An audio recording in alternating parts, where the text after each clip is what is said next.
Good afternoon. My name is Scott Stroh, and I represent the Mount Vernon District and serve as the chairman of the Child Care Advisory Council. Thank you for the opportunity to provide comments on the proposed FY 2023 budget on behalf of my fellow council members and myself. We are most grateful to the many early childhood educators working in centers and family child care homes in the county. Throughout the pandemic, they have dealt with multiple financial and programmatic challenges while caring for children and supporting working families. Many have persevered and continue the invaluable work of nurturing our future.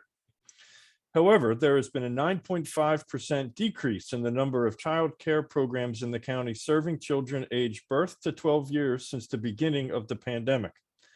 The Child Care Advisory Council is continuing to monitor this situation and to advocate for local, state, and federal support for child care programs.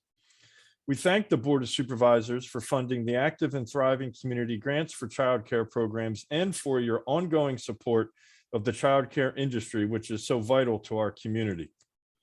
As the pandemic has underscored, families need access to high quality, affordable child care, and young children deserve quality early childhood experiences and school readiness supports.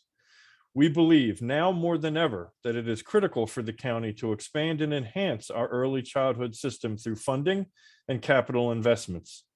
Each year that passes without an investment in the early childhood system contributes to a growing gap in the number of young children in Fairfax County who do not have access to the school readiness supports and services that they so desperately need.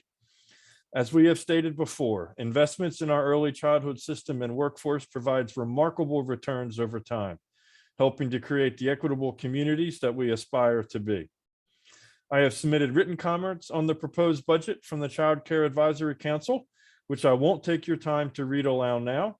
And thank you for your consideration of our feedback and our suggestions. With appreciation. Thank you.